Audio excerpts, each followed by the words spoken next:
Alrighty guys, welcome back to Sweetwater Kennels. We're back in the kitchen for another rendition of what's on the menu.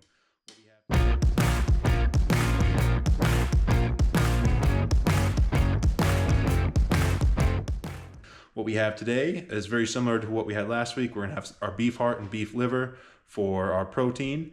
Beef liver is a superfood, really good for humans and dogs. So we've added a little beef liver in there, and beef heart is a very dense protein. We are also going to add a half cup of their regular kibble in there. It's always good to always feed kibble. A lot of people, when they switch to the whole food diet, they kind of stop the kibble.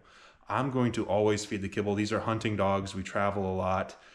When you're on the road, it's good to have dogs that can eat kibble, and it's not going to upset their stomach. You always want to have them eating some sort of kibble, and I alternate it throughout the weeks as well too. Some days I'll feed heavier on the whole food diet.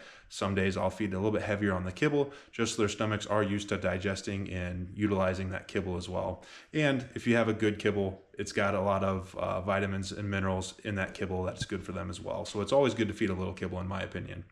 We are also going to add cherry tomatoes and broccoli cuttings today.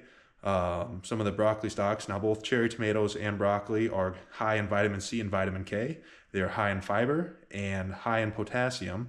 And they also have antioxidants, which help prevent cell damage of your dogs as well. And then we're going to add in carrots, like we did last time. That is high in fiber, high in vitamin A, and potassium. So it's all good stuff for your dogs. They snacked on some blueberries and raspberries earlier today, so they got some of that fruit and that sweetness. That's kind of what I use for treats. We're going to add that all in the bowl, and then we're going to float it. Floating it helps with hydration and digestion. Again, that's a lot of food, especially the kibble. That kibble can be tough to digest, and dogs don't drink to hydrate. They drink to not be thirsty. So hydration, digestion, always float your food. You don't have to float every meal, but floating it every once in a while just does add and help your dogs out a bunch. So we're going to add that, and then we'll feed them. And again, manners first. So we are going to wait. They're going to wait until they are called by name.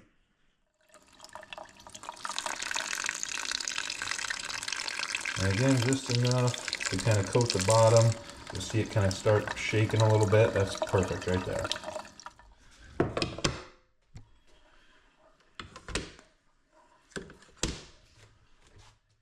All right, and like I said, we're going to do patience. So I usually like to go by eldest first. Cash. Stella.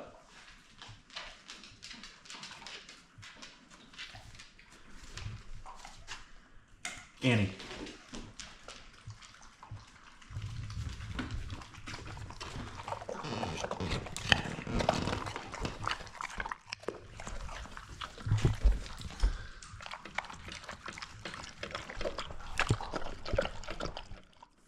I wanted to come back and shoot a closing and elaborate on two things that I don't think I gave enough attention to.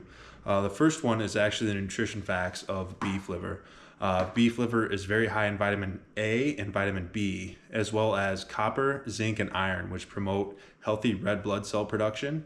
Also, all that promotes healthy skin and eyesight, boosts the immune system, gives a boost to energy as well, and also just a great source of protein.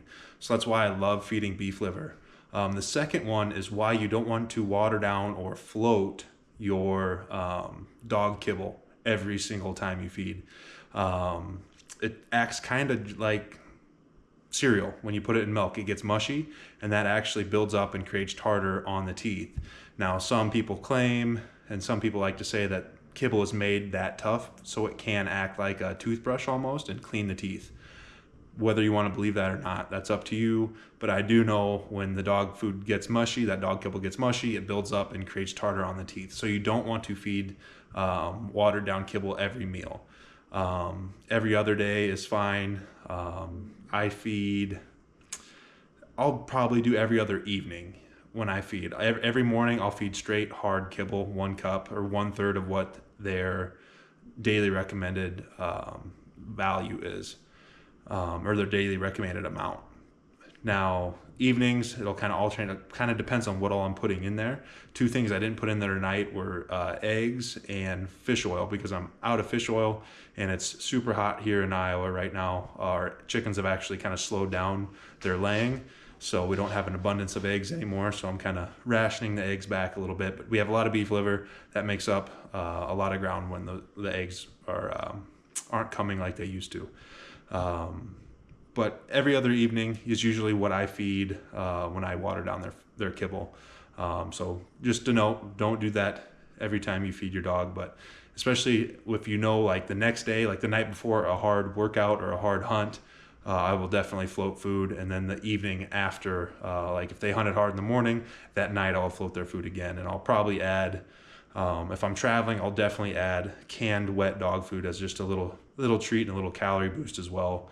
To help get their calories up, because dogs burn insane amount of calories when they're hunting and working. They cover like 3 times, 4 times the ground that we do and burn 5 times the calories. So you want to make sure that you are supplementing and giving your dogs calories when they're working that hard. But just wanted to touch on those 2 things.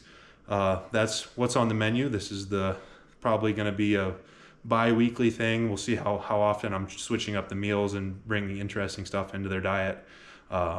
But that's the second edition. So stay tuned, guys. Have a good one. Hit the subscribe button, hit the like button. That helps us out. Just trying to bring you guys a bunch of knowledge when it comes to dogs. So have a good one.